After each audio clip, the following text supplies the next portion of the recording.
కృష్ణా గోదావరి ప్రాజెక్టులు కేంద్రానికి స్వాధీనం చేయాలని రాష్ట్ర విభజన చట్టంలోనే ఉందన్నారు సీఎం రేవంత్ రెడ్డి. 2014లో కేసీఆర్ ఎంపీగా ఉన్నప్పుడే కేంద్రానికి ప్రాజెక్టులు అప్పగించేలా పునాది పడిందని చెప్పారు. తనను అడిగే పునర్విభజన చట్టం చేశారని కేసీఆర్ గతంలోనే చెప్పారన్నారు. బీఆర్ఎస్ నేతల ఆమోదంతోనే చట్టం జరిగిందన్నారు. చట్టం జరిగినప్పుడు కేసీఆర్ ఓటేసి ఆమోదించారని చెప్పారు. కేసీఆర్ సూచన మేరకే ఈ చట్టాన్ని రూపొందించారని తెలిపారు. కృష్ణా నీటిలో 299 టీఎంసీలు సరిపోతాయని కేసీఆర్ ఆనాడే సంతకం చేశారని చెప్పారు సీఎం రేవంత్ రెడ్డి. మనకు రావాల్సిన 50% వాటాపై కేసీఆర్ నోరు మొదపలేదన్నారు. తెలంగాణకు రావాల్సిన నీటి వాటాను ఆంధ్రాకు కేసీఆర్ అప్పచెప్పారని ఆరోపించారు. మనకు రావాల్సిన నీటి వాటాను కేసీఆర్ శాశ్వతంగా రాకుండా చేశారన్నారు. 2019లో నిసిగ్గుగా పాత పద్ధతిలో నీటిని వాడుకుందామని కేసీఆర్ చెప్పారన్నారు. 2022లో కృష్ణా ప్రాజెక్టులు అప్పచెప్తామని కేఆర్ఎంబీ మీటింగ్లో కేసీఆర్ సంతకం చేశారు. 2023లోనూ కృష్ణా బోర్డుకు ప్రాజెక్టులు అప్పగిస్తూ సాగునీటి శాఖ మంత్రిగా కేసీఆర్ సంతకం చేశారని రేవంత్ తెలిపారు. ఇప్పుడు బోర్డుకు ప్రాజెక్టులు అప్పచెప్పారని తమపై బీఆర్ఎస్ నేతలు తప్పుడు ప్రచారం చేస్తున్నారని విమర్శించారు. 6 మంది మంత్రులలో హరీష్ రావు ఈరోజు పెడబొబ్బలు పెట్టి హరీష్ రావు గారు మంత్రిగా ఉండడమే కాదు, నాయన నరసింహారెడ్డి గారు కడప జిల్లా ఇన్ఛార్జ్ మంత్రి.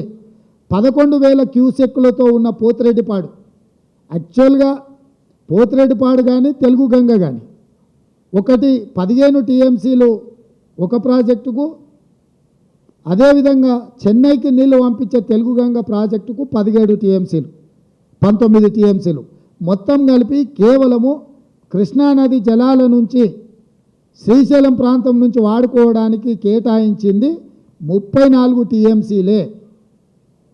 11,000 క్యూసెక్స్తోని ఉన్న పోతిరెడ్డిపాడును పొక్క పెద్దగా చేయడానికి నిర్ణయం తీసుకున్నప్పుడు నాయన నరసింహారెడ్డి గారు, హరీష్ రావు గారు, ఆనాటి చంద్రశేఖర్ గారు, విజయరామారావు గారు, కెప్టెన్ లక్ష్మీకాంతరావు గారు వీళ్ళందరూ కూడా మంత్రివర్గంలో ఉన్నప్పుడే రాజశేఖర్ రెడ్డి గారు రాయలసీమకు 11,000 క్యూసెక్స్ నుంచి 44,000 క్యూసెక్లకు పోతిరెడ్డిపాడు పొక్కను పెద్దది చేసి నీళ్లు తీసుకుపోయే నిర్ణయం జరిగినప్పుడు రాష్ట్రంలో వీళ్ళు మంత్రులు, కేంద్రంలో కేసీఆర్ మంత్రి. ఈరోజు కాంగ్రెస్ పార్టీ తెలంగాణ నాయకులను దోషులుగా ఆరోపణ చేస్తున్న చంద్రశేఖరరావు, నీ గత చరిత్ర ఒక్కసారి వెనక్కి తిరిగి చూసుకో. పోతిరెడ్డిపాడు ద్వారా అత్యధికంగా నీళ్లు తరలించుకెళ్లాలని నిర్ణయం జరిగినప్పుడు ఆనాటి నీ సహచరుడు నాయన నరసింహారెడ్డి గారే కడప జిల్లా ఇన్ఛార్జ్ మంత్రి. నీ అల్లుడు ఆనాటి మంత్రివర్గంలో మంత్రులు. మీరు ఆనాడు పదవులకు ఆశపడి పెదవులు మూసుకొని రాజశేఖర రెడ్డి గారి దగ్గర లొంగిపోయి తొత్తులుగా ఉండి ఆనాడు తెలంగాణ రాష్ట్ర ప్రభుత్వం పద్మ అవార్డు గ్రహీతలను సత్కరించింది. హైదరాబాద్ శిల్పకళ వేదికలో జరిగిన కార్యక్రమానికి ముఖ్యమంత్రి రేవంత్ రెడ్డి, ఉప ముఖ్యమంత్రి బల్లు బట్టి విక్రమార్క, మంత్రులు కొమిటిరెడ్డి వెంకటరెడ్డి, జూపల్లి కృష్ణారావులు హాజరయ్యారు. మెగాస్టార్ చిరంజీవి, మాజీ ఉపరాష్ట్రపతి వెంకయ్యనాయుడుతో సహా 6 పద్మ అవార్డు గ్రహీతలను శిల్పకళ వేదికలో రాష్ట్ర ప్రభుత్వం సత్కరించింది. అవార్డు గ్రహీతలకు 25 లక్షల రూపాయల క్యాష్ రివార్డు అందించింది రాష్ట్ర ప్రభుత్వం. అనంతరం వేదికపై చిరంజీవి, వెంకయ్యనాయుడులు ఒకరినొకరు సన్మానించుకున్నారు. ఈ కార్యక్రమంలో కళాకారుల ప్రదర్శనలు ఆకట్టుకున్నాయి. చిందు, యక్షగానం, బుర్రకథలను తెలంగాణ కళాకారులు ప్రదర్శించారు. ఇటీవల కేంద్ర ప్రభుత్వం తెలుగు రాష్ట్రాలకు చెందిన 8 మందికి పద్మ అవార్డులు ప్రకటించిన సంగతి తెలిసిందే. పద్మ అవార్డుల గ్రహీతలకు తెలంగాణ రాష్ట్ర ప్రభుత్వం ఘన సన్మాన కార్యక్రమం ఏర్పాటు చేసింది. దేశంలోనే 2వ అత్యున్నత పురస్కారం పద్మ విభూషణ్కు ఎంపికైన భారత మాజీ ఉపరాష్ట్రపతి వెంకయ్యనాయుడు కూడా ఈ కార్యక్రమానికి హాజరయ్యారు. పద్మ అవార్డులకు అర్హులను ఎంపిక చేయడంలో కొత్త విధానం కనిపిస్తుందని వెంకయ్యనాయుడు అన్నారు. కేంద్ర ప్రభుత్వం మట్టిలో మాణిక్యాలను గుర్తిస్తుందని కొనియాడారు. గుర్తింపు దక్కని వ్యక్తులను గుర్తించి పద్మ పురస్కారాలు ఇస్తుందని వివరించారు. తెలుగు సినీ కళామతల్లికి ఎన్టీఆర్, ఏఎన్ఆర్ 2 కళ్ళ వంటి వారైతే చిరంజీవి 3వ కన్ను అని వెంకయ్యనాయుడు అభివర్ణించారు. చిరంజీవికి పద్మ విభూషణ్ అవార్డు రావడం సంతోషం కలిగించిందని అన్నారు. ఇష్టమైన పనిని కష్టపడి చేస్తే నష్టపోయేది ఏది ఉండదని, పట్టుదలకు కృషి తోడైతే ఏదైనా సాధ్యమే అని అన్నారు. నేను ముఖ్యంగా అవార్డులు, సన్మానాలు పెద్దగా జీవితంలో తీసుకోరు కూడా. కానీ ప్రధానమంత్రి గారు ఈ పద్మ అవార్డు ఈ స్థాయిలో మీకు ఇస్తున్నామని చెప్పిన తర్వాత నేను ఆయన మీద గౌరవంతో కాదనలేకపోయాను. ఒక సామాన్య రైతు కుటుంబంలో పుట్టి 4 కిలోమీటర్లు నడిచి స్కూలుకు వెళ్ళి తెలుగు మీడియంలో చదువుకొని అంచెలంచెలుగా ఆ స్థాయికి వెళ్ళిన నాకు కేంద్ర ప్రభుత్వం ఆ గౌరవాన్ని ఇచ్చింది అవుతుందో దానికి నేను కేంద్ర ప్రభుత్వానికి ధన్యవాదాలు చెప్తున్నా. వినమ్రంగా ఆ అవార్డును స్వీకరిస్తున్నానని చెప్పాను. ఈరోజు రాష్ట్ర ముఖ్యమంత్రి శ్రీ రేవంత్ రెడ్డి గారిని నేను అభినందిస్తున్నాను. ఎందుకంటే ఒక మంచి ప్రతిభ ఉన్న వ్యక్తులను గుర్తించి కేంద్రం వాళ్ళకి పద్మ పురస్కారాలు ఇవ్వడం ఒక ఎత్తు అయితే, అలాంటి పురస్కారాలు అందుకున్న వారిని, మన తెలుగు వారిని ఈ రాష్ట్రంలో సన్మానించాలని చెప్పని అనుకోవడంలో ఇది మంచి సాంప్రదాయం అని చెప్పని నేను భావిస్తున్నా. సాంప్రదాయానికి నాంది పలికిన రేవంత్ రెడ్డి గారిని హృదయపూర్వకంగా అభినందిస్తున్నా. పద్మ అవార్డు గ్రహీతలను తెలంగాణ రాష్ట్ర ప్రభుత్వం ఘనంగా సత్కరించింది. సత్కారం అందుకున్న మెగాస్టార్ చిరంజీవి భావోద్వేగానికి గురయ్యారు. అవార్డు ప్రకటన కంటే ఈ సత్కారం మరింత ఆనందాన్ని ఇచ్చిందని తెలిపారు. అవార్డు ప్రకటన తర్వాత ఇలాంటి సన్మానాలు జరగడం ఇదే తొలిసారి. స్వయంగా ప్రభుత్వం చొరవ చూపి తమను సన్మానించడం హర్షించదగిన విషయమని అన్నారు. ప్రప్రథమంగా అవార్డు అనౌన్స్ చేసిన వెంటనే ఒక ప్రభుత్వం స్పందించి వారికి ఈ రకంగా సన్మానం చేయాలి అనే భావం రావడం బహుశా ఇప్పుడు జరగలేదు. ఇదే మొట్టమొదటిసారి జరిగింది. దానికి ప్రధానమైన కారణం యువకులు, డైనమిక్ లీడర్ ముఖ్యమంత్రి రేవంత్ రెడ్డి గారు, అలాగే వాళ్ళ సహచర మంత్రి వర్యులు వీళ్ళందరూ అనుకుని ఒక్కడిగా అనుకుని స్పందించిన మనసుతోటి మన వాళ్ళని మనం గౌరవించుకోకపోతే ఎలాగ గౌరవించుకోవాలి అంటూ అన్నది నిజంగా చెప్తాను. సభాముఖంగా అంటే సన్మానాలు ఇక్కడ దేవుళ్ళు కానీ, మన వెంకయ్యనాయుడు గారు కానీ, ఇతర పద్మ అవార్డీస్ కానీ ఎవరు కొత్త కాదు. వాళ్ళు రకరకాలుగా విధాలుగా వాళ్ళు సన్మానించబడుతుంటారు. కానీ సరిగ్గా ఇలాంటి సమయంలో ప్రభుత్వం ముందుకు రావడం అన్నది వారు ఈ కళాకారులకి, కళలకి వారు ఇస్తున్న ప్రాముఖ్యతకి నిజంగా మనస్సు స్పందించి నేను నా అభినందనలు తెలియజేస్తున్నాను. ఇందులో భాగంగా నిన్న మొన్న ముఖ్యమంత్రి గారు అనౌన్స్ చేశారు. ఇక్కడ నంది అవార్డ్స్ అనేవి ఒకప్పుడు ఇస్తూ వచ్చాము. నంది అవార్డ్స్ అనేది తర్వాత అదేదో గత చరిత్రలో అయిపోయి మనందరికీ చిన్న డిసప్పాయింట్మెంట్ ఉంది అటు ఇరు రాష్ట్రాల్లో కూడా. తెలంగాణ డిప్యూటీ సీఎం బట్టి విక్రమార్కను ప్రముఖ సినీ నటుడు మా అసోసియేషన్ అధ్యక్షుడు మంచు విష్ణు కలిశారు. హైదరాబాద్లోని బట్టి నివాసంలో మర్యాదపూర్వకంగా భేటీ అయ్యారు. ఈ సందర్భంగా తెలుగు చిత్ర పరిశ్రమకు చెందిన పలు సమస్యలపై ఇరువురు చర్చించారు. అనంతరం డిప్యూటీ సీఎం బట్టిని మంచు విష్ణు సన్మానించారు. కాగా రాష్ట్రంలో కాంగ్రెస్ ప్రభుత్వం ఏర్పడ్డ తర్వాత ప్రభుత్వ పెద్దలతో టాలీవుడ్ ప్రముఖులు వరుసగా భేటీలు అవుతున్నారు. ఎవరికి వారు CM Revanth Reddy, deputy CM బట్టి, సంబంధిత మంత్రి కొమిటిరెడ్డి వెంకటరెడ్డిని కలుస్తూ విషెస్ చెబుతున్నారు. ఈ సందర్భంగా తెలుగు చిత్ర పరిశ్రమకు కాంగ్రెస్ ప్రభుత్వం నుంచి సంపూర్ణ సహకారం ఉంటుందని మంత్రులు హామీ ఇచ్చారు. ఉప్పల్లో బీఆర్ఎస్ సమావేశం జరిగింది. ఈ కార్యక్రమంలో వర్కింగ్ ప్రెసిడెంట్ కేటీఆర్ పాల్గొన్నారు. ఉప్పల్లో జోష్ చూస్తుంటే అధికారంలో మనం ఉన్నామా, కాంగ్రెస్ వాళ్ళు ఉన్నారా అర్థం కావడం లేదన్నారు. వచ్చే పార్లమెంట్ ఎన్నికల్లో మల్కాజ్గిరిలో గెలుపు మనదేనని ఆయన అన్నారు. కాంగ్రెస్ ను మల్కాజ్గిరిలో మడత పెట్టి కొట్టడమేనని ఆయన తెలిపారు. 420 హామీలు చూసి జిల్లాలో జనం మోసపోయారన్నారు. కాంగ్రెస్ ప్రభుత్వం మాటల ప్రభుత్వం, చేతల ప్రభుత్వం కాదని జనం తెలుసుకున్నారని కేటీఆర్ విమర్శించారు. 100 రోజుల్లో ఇచ్చిన హామీలు అమలు చేయకపోతే కాంగ్రెస్ ను బొంద పెట్టాడని హెచ్చరించారు. రేవంత్ రెడ్డి మాట్లాడే భాషను జనం చూసి అసహించుకుంటున్నారని అన్నారు. చిన్న పెద్ద తేడా లేకుండా నోటికొచ్చినట్లు మాట్లాడుతున్నారని తెలిపారు. రేవంత్ రెడ్డి గారికి ఉద్దేశం ఏంటంటే మీకంటే గొప్పగా మాట్లాడి మాట్లాడవచ్చు, తిట్టడం పెద్ద విషయం కాదు, గౌరవంగా ఇటువంటి ఆరేసుకోవచ్చు, మీకంటే ఎక్కువ మీరు కూడా తిట్టగలుగుతాం. కానీ ఇవాళ మీరు కొత్తగా అధికారంలోకి వచ్చినారు, ప్రజలు ఎదురు చూస్తున్నారు. రాష్ట్రంలో 1,50,00,000 ఆడపిల్లలు, 18 ఏళ్ళ నుండి ఆడపిల్లలు ఎదురు చూస్తున్నారు. ఎప్పుడు చాలు అయితే 4,02,500 రూపాయలు మా ఖాతాలో ఎప్పటి నుంచి చేస్తాడు ఈ ముఖ్యమంత్రి ఎదురు చూస్తారు. 70 లక్షల రైతులు ఎదురు చూస్తున్నారు. కేసీఆర్ ఇచ్చే 10,000 కాదు, నేను ఇచ్చే 15,000 తీసుకోండి డిసెంబర్ 9 తర్వాత అన్నారు. 70 లక్షల రైతన్నలు ఎదురు చూస్తా ఉన్నారు. 2 లక్షల రుణమాఫీ అన్నాడు డిసెంబర్ 9 నాడు. డిసెంబర్ 9 పోయింది, జనవరి 9 పోయింది, ఇంకో 3-4 రోజులైతే ఫిబ్రవరి 9 వస్తుంది. రైతులు ఎదురు చూస్తున్నారు ఎప్పుడైతే రుణమాఫీ. పెన్షన్దారులు, మా పెద్ద మనుషులు, పెద్ద వయసులో ఉండే తాతలు, అమ్మలు వాళ్ళు ఎదురు చూస్తున్నారు. 2,000 కాదు 4,000 ఇస్తాడు. వాళ్ళందరూ 44 లక్షల మంది వాళ్ళు ఎదురు చూస్తా ఉన్నారు. ఆడపిల్లలకు ఒక మాట చెప్పిండు, డిసెంబర్లో బిల్లు కట్టకండి కరెంట్ బిల్లు, జనవరిలో బిల్లు కట్టకండి, సోనియా గాంధీ కట్టదన్నాడు. ఆడపిల్లలు ఎదురు చూస్తారు. సోనియా గాంధీ గెలిచి కట్టదా, ఢిల్లీకి వెళ్ళి వైర్ ట్రాన్స్ఫర్ చేస్తుందా, ఆన్లైన్ గూగుల్ పే చేస్తుందా, ఏం చేస్తుందని చెప్పి మా ఆడపిల్లలందరూ రాష్ట్రంలో ఉండే ఇళ్లలో ఉండే ప్రతి ఒక్కరిని చూస్తా ఉన్నారు. నేను ఎందరూ చేసే విజ్ఞప్తులే మనం బాధపడవలసిన లేదు. అన్నోళ్ళు అక్కడ మాట్లాడుతున్నారు, అయ్యో ఏదో జరగకూడదు జరిగిపోయినట్టు ఏం బాధపడకండి. ఎందుకంటే ఇదే ప్రజలు మనకు 2 సార్లు అవకాశం ఇచ్చింది, 10 ఏళ్ళు అవకాశం ఇచ్చిండ్రు, నడుపుమన్నారు, నడిపిరు. అయినా నేను అనుకునేదైతే మొన్న జరిగింది మన మంచిగా అనుకుంటున్నాం. ఎందుకంటే చీకటి ఉంటేనే వెలుగు విలువ కూడా తెలుస్తుంది. ఈ నికృష్టమైన కాంగ్రెస్ పరిపాలన చూస్తేనే కేసీఆర్ గొప్పతనం కూడా తెలుస్తుంది.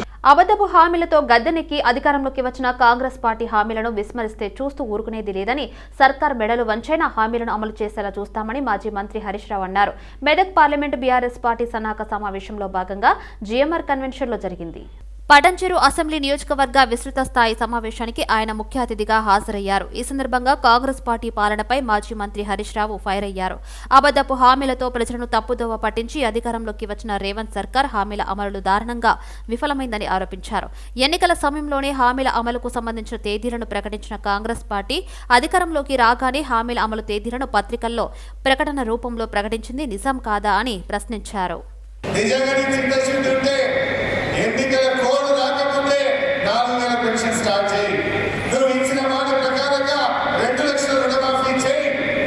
నువ్వు ఇచ్చిన మాట ప్రకారంగా మా అక్క చెల్లెలకు నెలకు 2,500 రూపాయలు ఇవి ఇస్తే మేము కూడా శభాష్ అంటాం, మేము కూడా మీకు సపోర్ట్ చేస్తాం. ఇంత మాటలు చెప్పచ్చు. నీకు నిజాయితీ ఉంటే, చిత్తశుద్ధి ఉంటే మేము కొత్తమ్మ కోరికలు కోరలేదు. నువ్వు చెప్పిన దాన్ని చేయమంటున్నావు. నువ్వు డిసెంబర్ 9 2 లక్షల రుణమాఫీ చేస్తాను, పార్లమెంట్ ఎన్నికల్లోకి చేయి, నేను తప్పకుండా హర్షిస్తాం, సహకరిస్తాం. నువ్వు అంటావు డిసెంబర్ 4,000 పెన్షన్ ఇస్తాను. దయచేసి మా అమ్మ తాతలకు 4,000 పెన్షన్ ఇయ్యి, మేము కూడా నీకు సహకారం అందిస్తాం. ఇచ్చిన మాట నిలబెట్టుకున్న దాన్ని దృష్టి పెట్టి, లేదంటే మన కార్యకర్తలు పార్లమెంట్ ఎన్నికల్లో మనం ప్రజలకు సంపాదించాలి. ఈ పెన్షన్ దారులు లేదా 44 లక్షలు ఇక జనవరిలో పెన్షన్ ఎక్కొట్టిండ్రు, 4,000 మోసం చేసిండ్రు అని అవ్వాతాతలకు మనం సంపాదించుకోవాలి. వాళ్ళ కారు ముందు కోటేసినట్టు వాళ్ళందరినీ ఇప్పటి నుంచి మనం తయారు చేసుకోవాలి. నిరుద్యోగ యువతకు ఫిబ్రవరి 1వ తారీఖు నాడు గ్రూప్ 1 నోటిఫికేషన్ ఇస్తామన్నారు. మోసం చేసిండ్రు అని యువతలో చైతన్యం తేవాలి. యువతను మన బీఆర్ఎస్ పార్టీకి ఓటేసుకుంటే మనం ప్రయత్నం చేసుకోవాలి. రైతులు 2 లక్షల మాఫీ అని మోసం, కరెంటు విషయంలో మోసం, 500 బోనస్ విషయంలో మోసం. ఈ విషయాన్ని రైతులు బంజారాహిల్స్ ఎమ్మెల్యే కాలనీలో మీట్ ద గ్రేట్ లో కేంద్ర మంత్రి కిషన్ రెడ్డి పాల్గొన్నారు. రామజన్మభూమి విషయంలో ముస్లింలు కూడా వ్యతిరేకించలేదని అన్నారు. నోట్ల రద్దుపై మన దగ్గర విమర్శలు చేశారు, కానీ పక్కా దేశమైన పాకిస్తాన్లో కూడా నోట్ల రద్దు చేసేందుకు ప్రయత్నాలు జరుగుతున్నాయన్నారు. రాష్ట్ర ప్రభుత్వానికి అభివృద్ధి విషయంలో ఎన్ని లేఖలు రాసినా ఒక్కసారి కూడా కనీసం రిప్లై కూడా ఇవ్వలేదని మండిపడ్డారు. 2047 విజన్తో మోడీ పనిచేస్తున్నారని తెలిపారు. దేశంలో గత 10 ఏళ్లలో ఒక్కటంటే ఒక్క ఉగ్రవాద ఘటన జరగలేదని చెప్పారు. ఓట్ల కోసం పథకాల పేరుతో డబ్బులు పంచుకుంటూ పోతే దేశం అభివృద్ధి చెందిందన్నారు. వెల్ఫేర్ స్కీమ్ ని తాము వ్యతిరేకించడం లేదని స్పష్టం చేశారు. నరేంద్ర మోడీ గారి నాయకత్వంలో దేశ ప్రజలందరూ కూడా తల ఎత్తుకుని తిరిగే విధంగా మన దేశంలోనే కాదు ప్రపంచంలో కూడా మన దేశానికి గౌరవాన్ని పెంచేటువంటి ప్రయత్నం చేసిన విషయం మీకు అందరికీ ప్రత్యేకంగా చెప్పాల్సిన అవసరం లేదు. మీరందరూ ప్రతిరోజు చూస్తున్నారు, ప్రతిరోజు వింటున్నారు, చదువుతున్నారు. కాబట్టి అన్ని రంగాలలో కూడా అద్భుతమైనటువంటి మార్పు ఈ దేశంలో వచ్చింది. దేశంలో అనేక రకాల సంస్కరణలు తీసుకొచ్చింది. గుడ్ గవర్నెన్స్ కావచ్చు, డిజిటల్ ట్రాన్సాక్షన్ కావచ్చు, లేక మరి కరప్షన్ తగ్గించే విషయంలో కావచ్చు, అనేక రకాల నూతన విధానాలు ప్రవేశపెట్టే విషయంలో కావచ్చు. పెద్ద నోట్లు రద్దు చేస్తే చాలా మంది అనేక రకాలుగా విమర్శలు కూడా చేయడం జరిగింది. కానీ ఈరోజు పెద్ద నోట్ల రద్దు తర్వాత మన పక్క దేశమైనటువంటి పాకిస్తాన్ పరిస్థితి ఏ రకంగా ఉందో ఒకసారి మీరు అర్థం చేసుకోవచ్చు. ఈరోజు పాకిస్తాన్ వాళ్ళు హెడ్చిస్తున్నారు. మన నోట్లు ముద్రించడమే కాదు, అక్కడ ఉన్నటువంటి ఇల్లీగల్ గా పాకిస్తాన్ నోట్లు కూడా చాలా పెద్ద ఎత్తున ముద్రించారని పాకిస్తాన్ ప్రభుత్వం కూడా వాళ్ళ యొక్క కరెన్సీ రద్దు చేసేటువంటి ఆలోచనతో ఉంది. ఏదైనా కూడా తాత్కాలికమైనటువంటి ప్రయోజనం గురించి నరేంద్ర మోడీ గారు ఆలోచించారు. అత్యంత వెనుకబడిన కులానికి చెందిన జననాయక్ కర్పూరి ఠాకూర్ బీహార్కు ముఖ్యమంత్రి కావడం దేశ రాజకీయాలు మలుపు అని బీజేపీ ఓబీసీ మోర్చా జాతీయ అధ్యక్షుడు డాక్టర్ లక్ష్మణ్ తెలిపారు. అణచివేయబడిన వర్గాలకు ఆయన ఆశాజ్యోతిగా నిలిచారని కొనియాడారు. కర్పూరి ఠాకూర్కు భారతరత్న ప్రకటించడంపై హైదరాబాద్ అబిడ్స్ బొగ్గులకుంటలోని తెలంగాణ సారస్వత పరిషత్లో నాయి బ్రాహ్మణుల కృతజ్ఞ అభివందన సభలో పాల్గొన్నారు. నరేంద్ర మోడీ గారి పాలనలో భారతదేశం ప్రపంచ స్థాయిలో పతాక స్థాయికి చేరుకోవడం, ప్రపంచ దేశాలు భారతదేశం వైపు మోదీ నాయకత్వం వైపు వారు చూడడం, ఇది కాంగ్రెస్ ఏమాత్రం సహించలేకపోతుంది. ప్రజలు ఈరోజు ఇది భారత శతాబ్దం అంటూ మోదీ గారి పాలన కొనియాడుతూ ఉంటే, ఈరోజు భారత్ జోడో న్యాయ పేరు మీద రాహుల్ గాంధీ వారు తలపెట్టిన యాత్ర భారత్ జోడో సంఘ దేవుడు కానీ ఈ విపక్ష కూటమి తోడో ఒకవైపు నితీష్ కుమార్ వారు కాంగ్రెస్ యొక్క అవకాశవాద రాజకీయం పట్ల విసిగి ఆ కూటమి నుంచి బయటకు వస్తే, మమతా బెనర్జీ గారు కాంగ్రెస్ 40 సీట్లు కూడా గెలవలేని దుస్థితి కాంగ్రెస్ పార్టీ చేయడైతే రాహుల్ గాంధీ వారణాసిలో పోటీ చేసి గెలవమని సవాల్ విసరడం, మరోవైపు ఆమ్ ఆద్మీ పార్టీ పంజాబ్ ముఖ్యమంత్రి పంజాబ్ ఒక సీటు కూడా కాంగ్రెస్ ఇచ్చేది లేదని మా వంతెన సిద్ధమని ప్రకటిస్తారు. కాబట్టి వీరికి ఒక ఎజెండా లేదు. ఉద్యమకారులను గుర్తించి భువనగిరి పార్లమెంటు నుండి పోటీకి కాంగ్రెస్ ప్రభుత్వం తనకు అవకాశం కల్పించాలని టీపీసీసీ అధికార ప్రతినిధి చనకాని దయాకర్ కోరారు. తార్నాకలోని ప్రొఫెసర్ కోదండరాంను మర్యాదపూర్వకంగా కలిసి వినతి పత్రం ఆయన వివరించారు. తెలంగాణ రావడంలో ప్రొఫెసర్ కోదండరాం పాత్ర కీలకమని, ఆయన సేవలను గుర్తించి కాంగ్రెస్ ప్రభుత్వం ఎమ్మెల్సీ కేటాయించిందని టీపీసీసీ అధికార ప్రతినిధి చనకాని దయాకర్ అన్నారు. గత బీఆర్ఎస్ పార్టీ కోర్టులో కేసు వేసి ఆపేయడం చాలా బాధాకరమని తెలిపారు. ఇలాంటి వారిని కోర్టులు కూడా గుర్తిస్తాయన్నారు. గద్దర్కు అవార్డు ఇవ్వడం బట్టి ఈ ప్రభుత్వం కవులను, కళాకారులను ఏ విధంగా గుర్తిస్తుందో అర్థం చేసుకోవచ్చన్నారు. కాంగ్రెస్ ప్రభుత్వం సార్ యొక్క త్యాగాలను గుర్తించి ఒక ఎమ్మెల్సీని చేస్తే కూడా ఇలా కేసీఆర్ ఓర్వలేక కోర్టు కేసి దాన్ని సార్ని ఇబ్బంది పెట్టే ప్రయత్నం చేస్తూ ఉన్నాడు. మనం తీవ్రంగా ఖండిస్తూ ఉన్నాం. ఏది ఏమైనా కూడా కోదండరాం లాంటి ఉద్యమ నాయకులకు కోర్టులు కూడా అండగా ఉంటాయనేది కూడా మేము భావిస్తూ ఉన్నాం. కోర్టుల మీద కూడా విశ్వాసం ఉంది. ఇలాంటి ఉద్యమకారులకు ఇవాళ అవసరం సమాజానికి. కాబట్టి సార్ లాంటి నాయకత్వం ఇవాళ ప్రభుత్వానికి కూడా చాలా అవసరం ఉంది. కాబట్టి సార్ లాంటి వాళ్ళు క్షేత్రస్థాయిలో ఉండాలి. ఏ సమస్య వచ్చినా ఏదొచ్చినా సార్ దగ్గరికి వచ్చి మాట్లాడే ఒక స్వేచ్ఛ స్వాతంత్రం ఉంటుంది. కాబట్టి ఇలాంటి మేధావులు మొన్నగాక నిన్న జరిగినటువంటి ఒక తెలంగాణ యుద్ధ నౌకకు ఇవాళ ప్రభుత్వం నంది అవార్డు తీసేసి గద్దర్ అవార్డు ప్రకటించడం కూడా అది మేము స్వాగతిస్తూ ఉన్నాం. ఎందుకంటే ప్రజాపాలనలో కాంగ్రెస్ ప్రభుత్వం మేధావులను, కళాకారులను, ఉద్యమకారులను ఇలా కడుపులో పెట్టుకొని ఏ రకంగా గౌరవిస్తుందనడానికి ఇలా గద్దర్ అవార్డులే నిదర్శనం కూడా ఈ సందర్భంగా గుర్తు చేస్తాను. జయంతి ఉత్సవాలను కూడా అధికారికంగా నిర్వహించి కళాకారులకు గౌరవం తెచ్చినటువంటి చరిత్ర ఉంది. గత ప్రభుత్వంలో గద్దర్ లాంటి వాళ్ళని ఇబ్బంది పెట్టి ఎండల్లో నిలబెట్టి కనీసం ముఖ్యమంత్రిని కలిసే అవకాశం కూడా కల్పించకపోతే ఇలా ముఖ్యమంత్రి వచ్చి సాక్షాత్తు 2 గంటలు స్టేజ్ మీద కూర్చొని జయంతి ఉత్సవాలు జరపడం అంటేనే తెలంగాణ గౌరవం, తెలంగాణ కళాకారుల పట్ల, ఉద్యమకారుల పట్ల ప్రభుత్వానికి ఏ రకమైన చిత్తశుద్ధి అనేది తెలుసుకోవాల్సిన అవసరం ఉంది. కాబట్టి ఇలా ఉద్యమకారులు కోదండరాం గారిని కూడా ఏ రకంగా గౌరవించిందో కాంగ్రెస్ ప్రభుత్వం మీరు తెలుసుకోవాల్సిన అవసరం ఉంది. గత ప్రభుత్వంలో ఉద్యమకారులకు, కళాకారులకు అవమానపరిస్తే ఈ ప్రభుత్వంలో అన్ని వర్గాలని ఇలా గౌరవించి అన్ని వర్గాలని ఇవాళ ప్రజలకు ప్రభుత్వానికి మధ్యలో వారధిలో ఉండేలా ఇలా ప్రభుత్వం ముఖ్యమంత్రి గారు చొరవ తీసుకుంటారు. చాలా హర్షణీయం. ఇలా గద్దర్కు నంది అవార్డుల పేరు మీద కాకుండా గద్దర్ అవార్డులు ప్రకటించడం ముఖ్యమంత్రి గారికి మేము హర్షం వ్యక్తం చేస్తూ ఉన్నాం. భవిష్యత్తులో ఏ నిర్ణయం తీసుకున్నా ప్రభుత్వానికి ఇటు ప్రజలకు మధ్యలో మాలాంటి వాళ్ళం వారధిగా ఉంటామని కూడా కోరుతున్నాం. రోడ్లపై నీటిని వృధాగా వదిలితే కఠిన చర్యలు ఉంటాయని GHMC deputy floor leader Koppula Narasimha Reddy అన్నారు. మన్సూరాబాద్ డివిజన్ రాగాల ఎన్క్లేవ్ కాలనీలో ఇంటి ముందు పరిశుభ్రం, కడుగుడు, పేరుతో పైపులతో ఇష్టానుసారంగా నీటిని వృధా చేయవద్దని బాలాజీనగర్, పద్మావతి నగర్ కాలనీ వాసుల సమక్షంలో మహిళలకు దీని వలన కలిగే ఇబ్బందులను GHMC deputy floor leader corporator Koppula Narasimha Reddy వివరించారు. ఇల్లు ముందు నీటితో కడగడంతో రోడ్లపై నీళ్లు నిలిచి రోడ్లు ధ్వంసమవుతున్నాయని, ఒకరిని చూసి మరొకరు అదే విధంగా చేయడంతో రోడ్లన్నీ బురదమయంగా మారుతుందన్నారు. నీటి నిల్వ ఉన్న చోట దోమలు తయారవుతున్నాయని అన్నారు. కావున కాలనీ సంక్షేమ సంఘం సభ్యులు ఈ యొక్క విషయంపై ప్రత్యేక దృష్టి సారించి అవగాహనలు కల్పించి అడ్డుకట్ట వేయాలని, లేదంటే కఠిన చర్యలో భాగంగా సిబ్బందితో ఫైన్లు వేయడం, ఇంటి ముందు చెత్త కుప్పలు వేయించడం వంటివి చేస్తామని హెచ్చరించారు. నల్గొండ జిల్లాలో 1982-1983 సంవత్సరానికి చెందిన ఉపాధ్యాయ శిక్షణ అర్హుల ఆత్మీయ సమ్మేళన కార్యక్రమం ఎల్బీ నగర్లోని ఒక ఫంక్షన్ హాల్లో ఘనంగా నిర్వహించుకున్నారు. 40 సంవత్సరాల తర్వాత ఈ రోజు ఇలా కలుసుకోవడం చాలా సంతోషంగా ఉందన్నారు. చాలా వరకు ఒకరిని ఒకరు గుర్తుపట్టలేనంతగా మారిపోయారని తెలిపారు. తమ విద్యార్థి దశ నాటి జ్ఞాపకాలను గుర్తు చేసుకున్నారు. ఆనాటి గురువులని ఘనంగా పాదాభివందనం చేసి సన్మానించడం జరిగింది. సుమారు 150 మంది ఉన్న ఈ బ్యాచ్ లో చాలా మంది ప్రభుత్వ శాఖల్లో వివిధ హోదాల్లో ఉన్నామని తెలిపారు.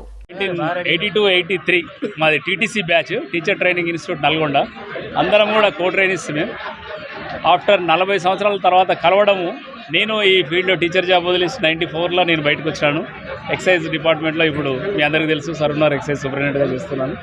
సో ఇన్నేళ్ల తర్వాత మా మిత్రులను కలవడం అనేది చాలా ఆనందదాయకరంగా ఉంది. అసలు చాలామందిని గుర్తుపడతలేము మేము, వాళ్ళెవరో మాకు అర్థం కాదు. మేము ఇంట్రడ్యూస్ చేసుకోవాల్సి వస్తుంది. చాలా సంతోషదాయకమైన వాతావరణం. మా మిత్రులు ముఖ్యంగా మా రాజు సారు, రాజిరెడ్డి గారు, సోమేశ్వరరావు, తర్వాత రమణారెడ్డి అనుకోని వీళ్ళు షార్ట్ టైంలో ఒక 1 మంత్ నుంచి బాగా అందరి అడ్రస్లు సేకరించడానికి ఒక నెల పట్టింది వీళ్ళకి పాపం. అలాగే మేడమ్స్ మా బ్యాచ్లో ఏంటంటే ఈక్వల్ 75 వాళ్ళు, 75 జెంట్స్, 75 బాయ్స్ అందరూని గ్యాదర్ చేయడం, వాళ్ళ అడ్రస్లు సెక్యూర్ చేయడం. చాలామంది ఆల్మోస్ట్ 80 మంది దాటి వచ్చారు విత్ ఫ్యామిలీస్తో కూడా. చాలా హ్యాపీగా ఉంది. అండ్ ఈ కార్యక్రమం నా ఆధ్వర్యంలో ఇక్కడ మన ఏరియాలో నిర్వహించడం కూడా నేను చాలా హ్యాపీగా ఫీల్ అవుతున్నాను. అందరికి కూడా వచ్చిన వాళ్ళందరికీ మళ్ళీ దీన్ని ఇదే విధంగా కంటిన్యూ చేస్తాం. మా మిత్రులు కొందరు జూనియర్ ప్రిన్సిపాల్స్గా ఉన్నారు. జానయ్య గారు అని చెప్పి ఆయన యూనివర్సిటీ అగ్రికల్చరిస్ట్ ప్రొఫెసర్గా ఉన్నారు. వెటర్నరీలో వెంకన్న గారు మన డిస్ట్రిక్ట్ ఆఫీసర్గా ఉన్నారు. గద్వాల్ అరుణ్ కుమార్ ఎల్ఐసిలో ఉన్నారు. అందరు వివిధ హోదాలలో ఉన్నారు. అందరికి కూడా వచ్చిన వాళ్ళందరికీ కూడా నా తరపున ధన్యవాదాలు తెలియజేస్తున్నాను. అండ్ మీ మీడియా మిత్రులందరికీ కూడా ధన్యవాదాలు. Thank you. ప్రభుత్వ పెన్షనర్ల సమస్యలను ముఖ్యమంత్రి రేవంత్ రెడ్డి పరిష్కరించాలని ప్రభుత్వ పెన్షన్దారుల ఐక్య కార్యాచరణ సమితి విజ్ఞప్తి చేసింది. తెలంగాణ ప్రభుత్వ పెన్షనర్ల ఐకాసా చైర్మన్ కె లక్ష్మయ్య ఆధ్వర్యంలో కోర్ కమిటీ సమావేశం హైదరాబాద్ లో జరిగింది. గతంలో ప్రకటించిన ట్రస్టును పూర్తి చేసి పెన్షనర్ల ఈహెచ్ఎస్ ను పటిష్టంగా అమలు చేసి అన్ని కార్పొరేట్ ఆసుపత్రుల అమలు కోసం తక్షణమే ఉత్తర్వులు విడుదల చేయాలని కోరారు. Manifesto committee chairman Duddilla Sridhar Babu వైద్యారోగ్య శాఖ మంత్రి దామోదర రాజనరసింహను పలు దఫాలుగా కలిసినట్లు తెలిపారు. అదేవిధంగా మనకు ఈ ఐఆర్కి సంబంధించింది 5% ఏదైతే గత ప్రభుత్వం ఇచ్చిందో దాన్ని 15% అదనంగా చేస్తే అప్పుడు 20% కనుక వస్తుందని చెప్పి మేము అభ్యర్థన చేయడం జరిగింది. ముఖ్యంగా దాదాపు రాష్ట్రంలో 80% పెన్షనర్స్ ఏదైతే ఉన్నారో ఆరోగ్య సమస్యలు చాలా ఉంటాయి వాళ్ళకు.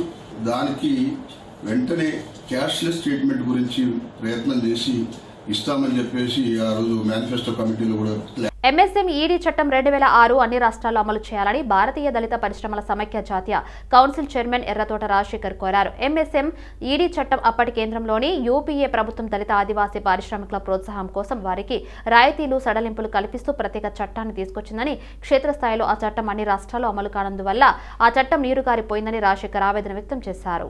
దోమలగూడలోని భారతీయ దళిత పరిశ్రమ సమైక్య జాతీయ కార్యాలయంలో ఏర్పాటు చేసిన విలేకరుల సమావేశంలో ఈ సందర్భంగా కౌన్సిల్ తెలంగాణ రాష్ట్ర చాప్టర్ అధ్యక్షులు నిరుడు రాజు, తెలంగాణ చీఫ్ మెంటల్ అబ్దుల్ లక్ష్మణ్తో కలిసి ఆయన మాట్లాడారు. తెలంగాణలో గత 10 ఏళ్లు బీఆర్ఎస్ ప్రభుత్వం దళిత పారిశ్రామికవేత్తలకు రావాల్సిన రాయితీలు ఇవ్వకుండా ఇతర డిపార్ట్మెంట్లకు మళ్లించారని ఆవేదన వ్యక్తం చేశారు. ఫలితంగా 2014 నుంచి 2023 మధ్య కాలంలో తెలంగాణ దళిత పారిశ్రామికవేత్తలు కోలుకోవాలని నష్టాన్ని మిగిల్చిందని అన్నారు.